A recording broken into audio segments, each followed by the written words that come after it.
નમસ્કાર, જય જવાન, જય કિસાન। તાજેતરમાં જૂનાગઢ જિલ્લામાં કમોસમી વરસાદ પડવાને લીધે ગુજરાત સરકારના મુખ્યમંત્રી શ્રી માનનીય ભૂપેન્દ્રભાઈ પટેલ સાહેબ દ્વારા જે રૂપિયા 10,000 કરોડનું ખેડૂતો માટે જે પેકેજ જાહેર કરવામાં આવ્યું છે તે માટે જૂનાગઢ જિલ્લાના ખેડૂત ભાઈઓ વતી હું તેમનો ખૂબ ખૂબ આભાર માનું છું। 2 હેક્ટરની મર્યાદામાં પ્રતિ હેક્ટર દીઠ 22,000 રૂપિયા જેટલી માતબર રકમ પિયત અને બિનપિયત પાકો માટે એક સમાન ધોરણે સહાય ચૂકવવાના આ નિર્ણયને,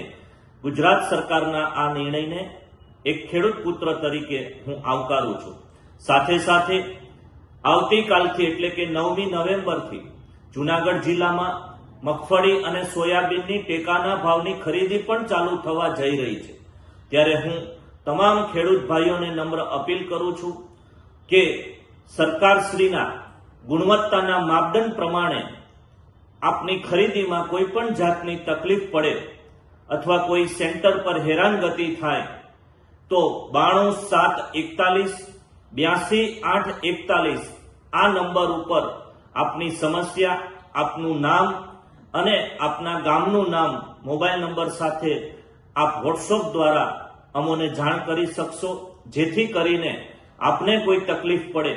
સેન્ટર ઉપર કોઈ હેરાનગતિ થતી હોય અથવા ગુણવત્તાના માપદંડ પ્રમાણે આપની જણસી હોય અને એમાં કોઈ તકલીફ થતી હોય તો વ્યક્તિગત રીતે આપને અમે મદદ કરી શકીએ।